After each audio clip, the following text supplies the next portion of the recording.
Time for Friday Follies.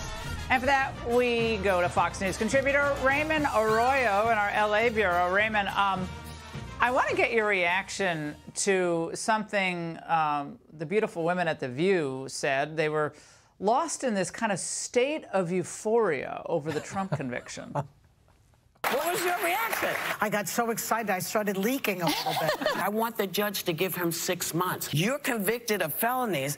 You got to do a little bit of time. This is what you would have to do. I spent this morning speaking to someone from the Manhattan District Attorney's office. He believes that they will recommend a 1-year term in prison. And that is because when you spend a year in prison in New York or under, you serve in Rikers Island. Okay? Laura, this is more of the ideological.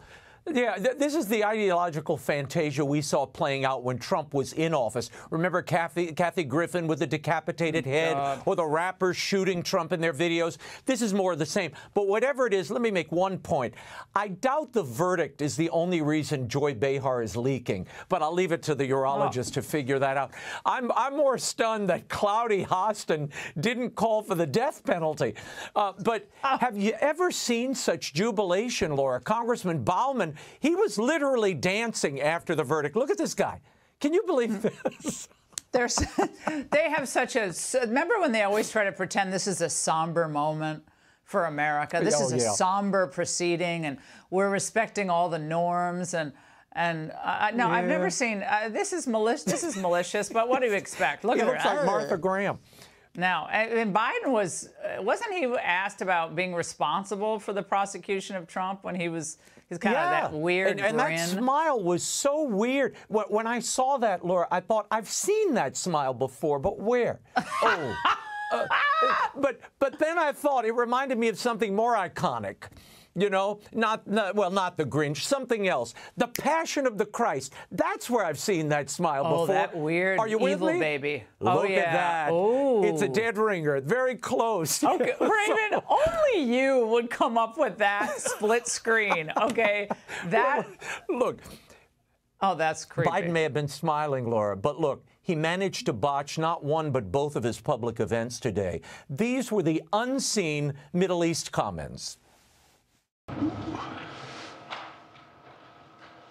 Just checking this afternoon. Indefinite war in pursuit of an unidentified notion of total victory will not bring Israel and will not bring down, will only bog down Israel and Gaza. Speaking of being bogged down, he always touches his face. Do you notice that? Remember, he looked at his watch when the remains were being brought back to Dover. Those 13 soldiers showed up. Yeah, he's always checking his watch. We're checking our watch, too.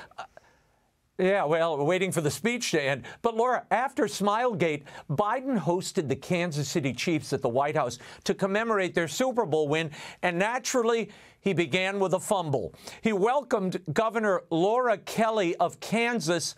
Only the Chiefs are from Missouri. I want to welcome all the Chief fans here today. Governor Kelly, thank you for being here. Yeah. Governor Mike Parsons is the governor of Missouri, and it's Kansas City, Missouri, where the team is located. That's staffing, Raymond. You know, was Travis Kelce there? Was he there? He was there, as was Harrison Butker. He was there as well. In fact, you know, but before we get to that, Laura, look at the moment. Did you see the moment where they put the helmet on him or offered it to him? And then the whole team proceeds to laugh at him. And he goes to the microphone, and the microphone didn't work. Poor Biden looked like a crash dummy with the helmet on. It wasn't a good look. Oh, you never put hats on of any sort when you're president. That's the rule that Dukakis, remember, with the helmet and the tank? Well, you don't do that. Like he has it's like when you have a brain injury and they put the protective gear on. You know, that's what it looks like there. But I noticed kicker Harrison Butker was there. As you know, he was critical of Biden's abortion position during that commencement that threw him into the headlines. And he, by the way, this past weekend refused to apologize or back down for those comments. This got almost no coverage. The more I've talked about what I value most, which is my Catholic faith, the more polarizing I have become. It's a decision I've consciously made and one I do not regret at all. It is not people, but Jesus Christ who I am trying to please.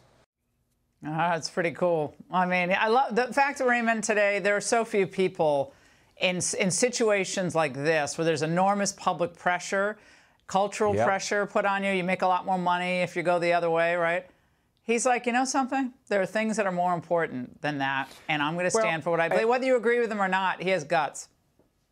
Well, when you're under that kind of pressure from the media, when you've got team members and NFL leaning on you, and by standing firm, he actually changed the narrative, and Goodell and the NFL ended up moving behind him and backing him.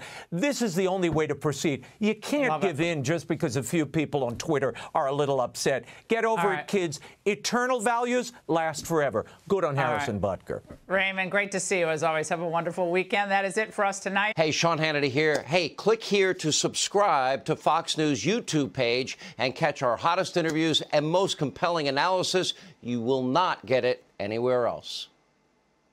You need to watch this if you struggle with feeling heard. What's something people don't know about unlocking their desires? It's simpler than you think.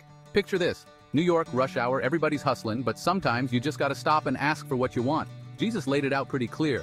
Ask and it's yours. Seek and you'll find. Knock and that door's going to swing wide open.